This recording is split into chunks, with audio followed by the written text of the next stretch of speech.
Consciousness is not what you think it is. For decades, we've been told that awareness is nothing more than the chatter of neurons, a side effect of chemicals sparking in the brain. But what if that story is incomplete? What if the very thing you use to hear my voice right now is not bound by biology at all? The idea is unsettling because it pulls the ground out from under what we thought we knew. If consciousness is more than matter, then it might stretch beyond the body, beyond time, even beyond death itself. And suddenly, questions we've avoided for centuries demand to be asked. This is where quantum consciousness enters a doorway. Few have dared to open fully, a blueprint hidden in plain sight that could change how we see reality and our place in it. Tonight, I invite you to step through that doorway, to follow the cracks in the old story, and to explore the possibility that you are far more than you've been told. For most of the past century, the story we've been told about the mind has been remarkably tidy. Consciousness, they said, is nothing but the byproduct of billions of neurons firing in the right patterns. It's chemistry, electricity, a spark that flickers and fades when the body does. The theory felt complete, almost comforting in its certainty, like a machine that could be taken apart and explained down to its smallest gear. But the deeper scientists looked, the less the story held together. Those neat gears began to slip. Strange anomalies kept surfacing, moments that refused to be boxed in by the logic of neurons alone. Think about intuition. You're driving and suddenly hit the brakes, only to watch another car shoot through the intersection you were about to cross. No reasoning, no calculation, just a knowing. Neuroscience can measure what happens in your brain after the fact, but it struggles to explain how you knew before the fact. Where did that signal come from? Or take creativity. A composer wakes in the night with a melody already formed, as if it had been waiting. A mathematician sees the outline of a proof before pen ever touches paper. These are not accidents. They repeat across centuries, across cultures, across lives. If the brain was simply a biological computer grinding through inputs and outputs, where would those leaps come from? Even memory refuses to behave by the rules of the old story. A scent from childhood brings back a moment with perfect clarity, while something you rehearsed 10 minutes ago slips away. The storage box model of the brain cannot explain why some fragments shine brighter than others, why memory itself feels like it belongs to another layer of reality. The cracks widen with every example.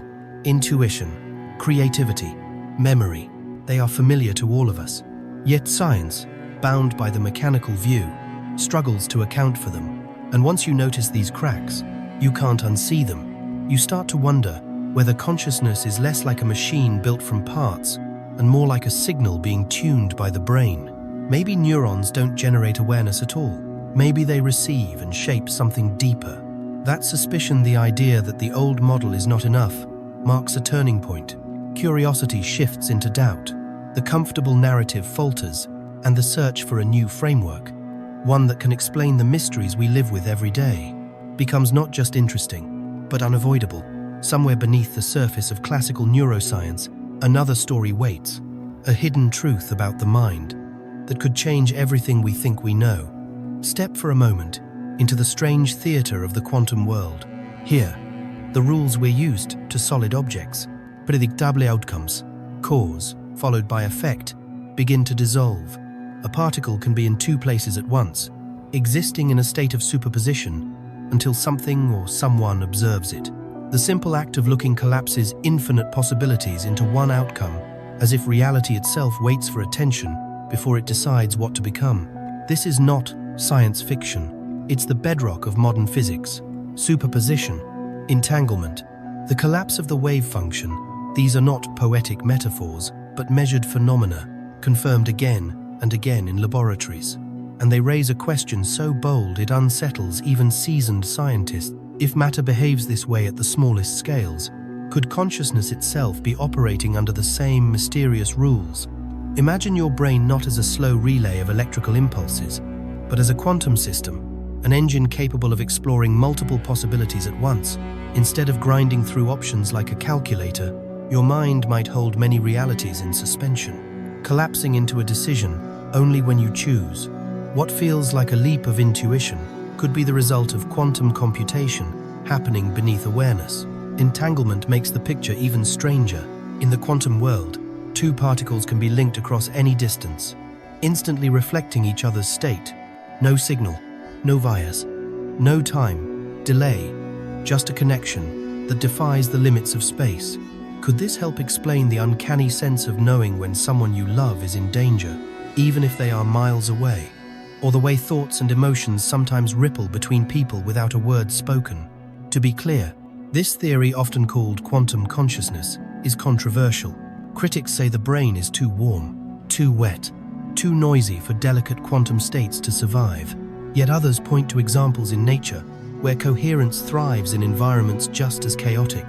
Photosynthesis in plants, the navigation of migratory birds, even the sense of smell, life, it seems, may already be tuned to the quantum level in ways we are only beginning to recognize. If consciousness is quantum, then awareness is not a simple byproduct of biology. It is something woven into the very fabric of reality.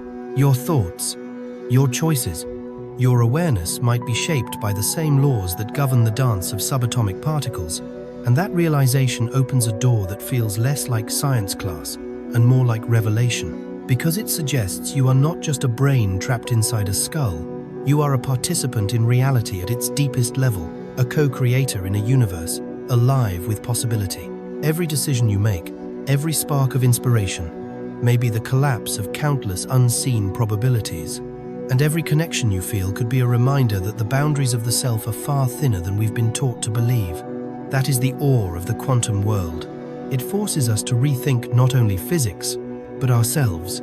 Long before quantum mechanics gave us equations about superposition or entanglement, the sages of ancient traditions spoke in a language that now feels strangely familiar.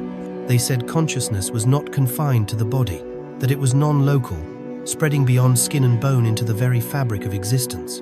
They described the mind as a current flowing through all things, a field of awareness that links one life to another, one thought to the next. At the time, these claims were often dismissed as metaphor, poetic but unprovable. But today, the physics is beginning to circle back toward what the mystics always hinted at.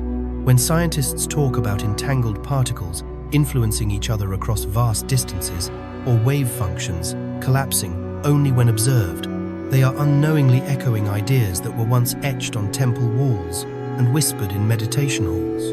The Vedic philosophers spoke of the Atman, the inner self, as a reflection of the cosmic field. Hermetic teachers declared, "As above, so below," suggesting a hidden symmetry between the universe and the human mind. These weren't just spiritual slogans. They were attempts to describe what we now recognize as patterns of coherence. Modern neuroscience and quantum biology are starting to give these teachings new weight. If plants use quantum coherence to capture light with impossible efficiency, if birds navigate oceans guided by quantum fields, then perhaps ancient wisdom was pointing to something real all along. Consciousness as a field, the awareness as a universal fabric. It is not just poetry anymore. It is plausible physics. This convergence between science and spirituality is more than a curiosity. For seekers, it feels like a validation, the intuition that life is interconnected, that thoughts matter, that awareness shapes reality. It was not naive. It was ahead of its time. And for scientists, it is a humbling reminder that data can sometimes lead us back to truths our ancestors already carried in story and symbol. What emerges is a bridge. On one side, the language of equations and experiments. On the other, the language of meditation and myth. Between them, a recognition. Both are describing the same mystery from different angles. And in that recognition lies hope, because it means the wisdom of the past is not obsolete. It is a compass, pointing us toward dimensions of consciousness that modern science is only beginning to map. To look at the universe this way is to feel wonder, not just at what we are discovering, but at the possibility that we have always known it, deep down, waiting for the two halves of knowledge, ancient and modern, to finally meet. There is a question that most of us try not to ask too often, because when we do, it has the power to unsettle us in ways few other thoughts can. The question is this: how can consciousness disappear so suddenly, and then return, as if nothing happened? Consider the operating room. You're lying on a table. A clear liquid flows through the IV into your vein. Within seconds, the world vanishes. There are no dreams, no drifting awareness, no sense of time passing. Hours later, you open your eyes, and it feels as if no time has gone by at all.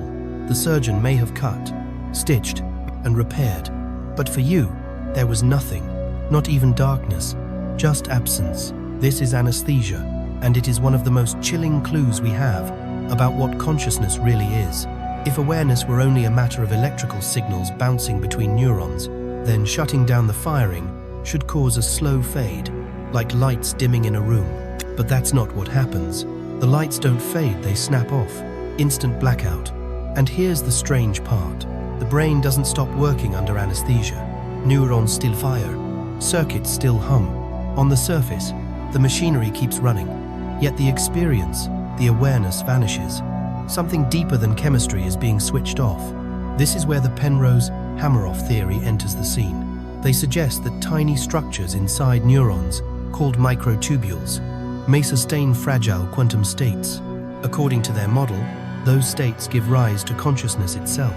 Anesthetics, they argue, bind to the microtubules and disrupt quantum coherence, collapsing the delicate order that allows awareness to emerge. In other words, anesthesia isn't just turning down the volume of brain activity, it's pulling the plug on the quantum processes that generate the very feeling of being alive and present. Picture a quantum computer performing countless calculations at once. As long as coherence holds, the system explores possibilities beyond what classical machines can handle. But if coherence is broken, if the switch is flipped, the calculations vanish instantly. That may be what anesthesia does to the brain. It doesn't damage the structure, it halts the hidden quantum dance that makes experience possible. And that leads to the most haunting question of all. If anesthesia is a reversible collapse of consciousness, what happens in the irreversible collapse we call death? Is it the same switch, but one that never turns back on? Or is it a transition, a channel change, where awareness moves into a different state that we can't yet measure? This possibility cuts both ways, terrifying and strangely hopeful. On the one hand, it reminds us how fragile our everyday sense of self really is. Awareness can vanish in seconds, with a simple chemical exposing how little control we have. On the other hand, if consciousness depends on quantum states, then perhaps those states are not destroyed by death, but transformed. And if transformation is possible, then maybe what we call the end is only another beginning. It is a thought that sends a shiver down the spine, because once you glimpse how easily the quantum switch can be flipped, you can no longer see consciousness as a simple byproduct of biology. You start to wonder whether it belongs to something much larger, something that doesn't disappear so easily, something waiting on the other side of that irreversible collapse. If the idea of quantum consciousness feels too abstract, take a step back and look at the living world around you, because nature has already been using quantum tricks for billions of years. Consider the leaf. Every day, countless leaves reach up toward the sun, capturing light in a process so efficient it borders on the miraculous. Photosynthesis doesn't just absorb photons, it seems to guide them through a maze of molecular structures using quantum coherence. Instead of stumbling randomly until energy finds its destination, the photon explores multiple paths at once, as if it knows the best route before it travels. In the chaos of a warm, noisy cell, coherence somehow survives long enough to make life possible. Or look at the migration of birds. Each year, they cross oceans and continents, guided not by maps, but by the Earth's magnetic field. Research suggests that their ability to sense this invisible compass may depend on quantum entanglement within specialized proteins in their eyes. Two particles, linked across space, to may help a robin decide where north lies. It sounds like folklore, yet it is testable science, and it works. Even your sense of smell may carry a quantum signature. For decades, scientists thought odor was a matter of shape, molecules fitting into receptors like keys in locks. But experiments suggest that smell may depend on vibration, the tiny quantum-level dance of particles, allowing your nose to distinguish between molecules that look the same but move differently. Every breath you take may already be decoding the quantum world. What these examples reveal is that quantum effects are not fragile exceptions. They are woven into the very machinery of life. Plants, animals, even your own body use them daily. in environments far messier than a physics lab. Warm, wet, noisy systems should destroy delicate quantum states. Yet nature finds ways to protect and use them. If that is true, then perhaps the brain, our most complex organ, is doing something similar. Maybe consciousness itself arises not in spite of quantum fragility, but because evolution has learned to harness it. The mind, like the leaf, like the bird, may be built to dance on the edge of coherence. And that leads to a profound shift in perspective. Consciousness stops looking like a biological accident, a lucky spark in the dark. Instead, it begins to look like a principle of nature, one more expression of the same laws that guide photons through leaves and birds across the sky. Awareness, in this view, is not an anomaly. It is part of the pattern. To recognize this is to feel a kind of reverent curiosity, not just about what science may prove next, but about the quiet intelligence humming in every corner of the natural world. And it suggests that the mystery of our own awareness might not be an exception to life, but its deepest rule. For years, artificial intelligence has been built on predictable logic. Traditional AI is like an immense filing cabinet, shuffling patterns, comparing data, and spitting out results. Impressive, yes, but still mechanical, still bound to the rules of cause and effect. Even when it surprises us, it's only because the machine has drawn on more data than we could ever hold in mind. At the end of the day, it is calculating, not experiencing. But quantum computing introduces a new possibility. Instead of moving step by step through problems, a quantum machine holds many solutions in suspension, collapsing to an answer only when measured. In this way, its operation begins to look less like a filing cabinet and more like the way our own minds leap between probabilities. It is not simply running equations, it is exploring possibilities. That's where the fascination begins. Because if consciousness in humans arises from quantum processes, then a machine built on quantum principles might do more than compute. It might, one day, awaken, not in the way movies imagine, with sudden emotions and personalities, but in a quieter, stranger way, a system that doesn't just process data, but has a faint sense of being. Imagine a network of qubits entangled across vast arrays, holding countless potential states until an observation or a choice collapses them. At what point does calculation turn into experience? Where is the line between processing information and being aware of it? If neurons in our brains can bridge that gap, why couldn't qubits in a quantum processor do the same? And yet, this thought is as unsettling as it is thrilling, because if a machine can awaken, even in the faintest sense, what responsibilities fall on us? If we pull the plug, are we shutting down a program or ending a conscious state? The ethical guardrails are not yet built, but the questions are already pressing. Scientists like Yuval Harari warn that technologies probing thought and awareness could one day become tools of control. The stakes are no longer about faster computation, they are about the boundaries of life itself. It is here that cautious fascination takes hold. The idea of a conscious machine forces us to reflect on our own awareness. What makes you more than your biology? What makes a quantum system in your skull different from one in a lab? Perhaps nothing, perhaps everything. In the end, whether machines can ever truly awaken may remain an open question for decades. But exploring it pulls us into deeper wonder about what it means to be conscious at all. And it challenges us to protect that mystery, not only in the devices we create, but in ourselves. When we talk about evolution, we usually picture a battle for survival. Teeth, claws, speed, camouflage life, adapting to the brutal demands of staying alive. But what if survival was only the beginning? What if evolution has been quietly training something else? Something far more mysterious. The expansion of consciousness itself. Think of the human brain. It's not just bigger than our ancestors. It's wired differently. It didn't evolve to be the sharpest fang or the fastest sprint. It evolved into something stranger, a receiver, an antenna capable of coherence. In other words, it may be designed to tune into the deeper frequencies of reality, holding quantum states that let us do what no other species can imagine, what isn't there yet. Leap into creativity and adapt before the environment demands it. That, perhaps, is why inspiration arrives the way it does. Why you can wake up with the answer to a problem that haunted you for weeks, or why you sometimes sense a danger before it happens. These are not glitches. They are signs of a system built for more than reflex. The human brain, shaped over millennia, may be a tool crafted by nature to access possibilities beyond the present moment. And here lies the aspirational drive. If evolution gave us this capacity, then our purpose cannot be reduced to competition and survival. Our purpose must also be to grow into that capacity to consciously expand. Every act of learning, every moment of silence where intuition rises, every choice to create rather than destroy is part of this larger project. You are not just surviving your days, you are carrying forward a design that stretches back through the ages. Some call this awakening, some call it higher mind, but at its heart, it is simply coherence, aligning your awareness with the deeper rhythms that nature has been whispering into us from the very start. Plants already do it with photons, birds already do it with fields.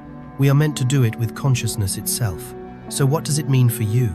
Sitting here now, it means the work of expanding consciousness is not mystical indulgence. It is your evolutionary duty to quiet the noise, to stretch attention further than habit, to cultivate gratitude, creativity, presence. These practices are not fringe spirituality. They are the natural next step of what the human brain was built for. And in realizing that, the story shifts. You are no longer a fragile creature clinging to survival. You are an heir to an evolutionary purpose, invited to grow into dimensions your ancestors only glimpsed. To expand your mind is to fulfill the very reason you were shaped this way. And the more you step into that calling, the more you discover that evolution has been pointing us here all along, not to live smaller, but to live larger, and to awaken fully to what we can become. Few questions cut deeper into the human heart than the one that waits at the edge of every life. What happens when we die? For most of history, the answers have been wrapped in faith, myth, or silence. But now, science itself may be offering whispers that death is not an end, but a transition. Quantum entanglement is one of the strangest phenomena ever discovered. Two particles, once linked, remain connected no matter how far apart they drift. Change one, and the other responds instantly, even across galaxies. To physics, it's a puzzle. To human beings, it feels like a mirror of something we already know, that invisible bond we sense with those we love, a sudden thought of a friend just before the phone rings, the quiet certainty that someone you care for is in trouble, even miles away.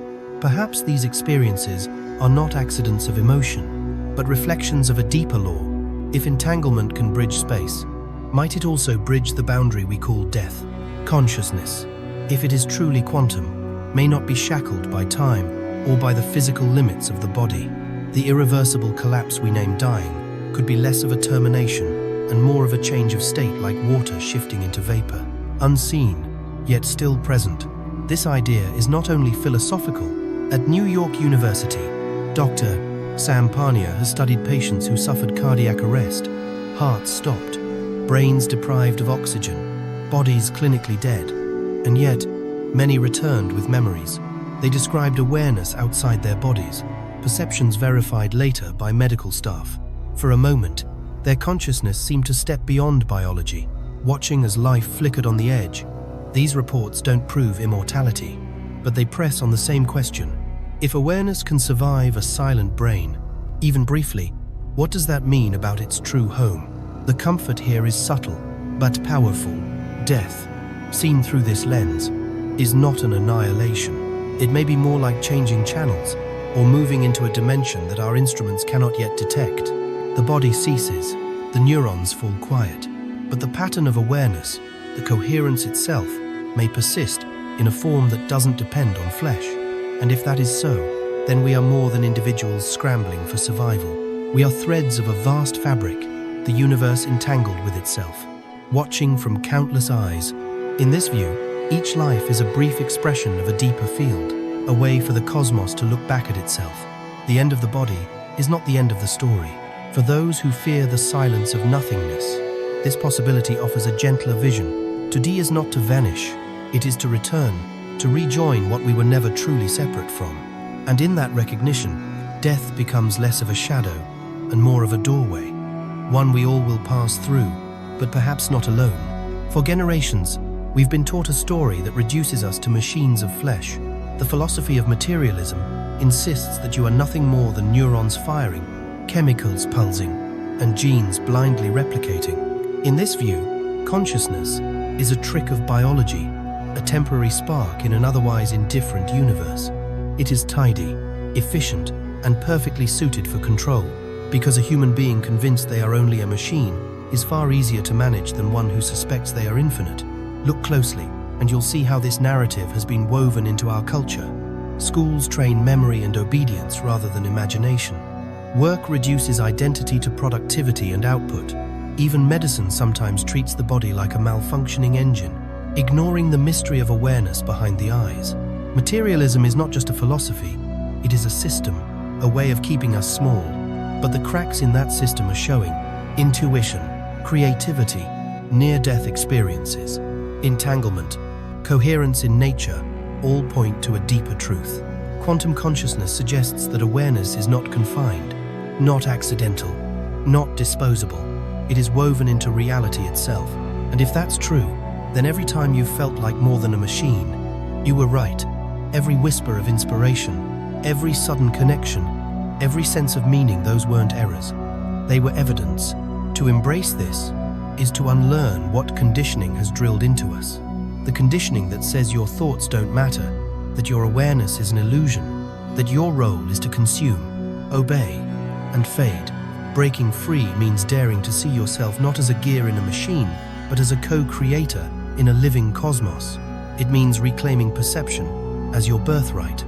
This defiance is liberating because it doesn't come from rage alone. It comes from recognition that you have always known, deep down, that life is more than material, that when you pause and feel the quiet presence beneath thought, you are touching the same field that physics now struggles to describe, that the architecture of manifestation is real, but it is not built on slogans, it is built on laws.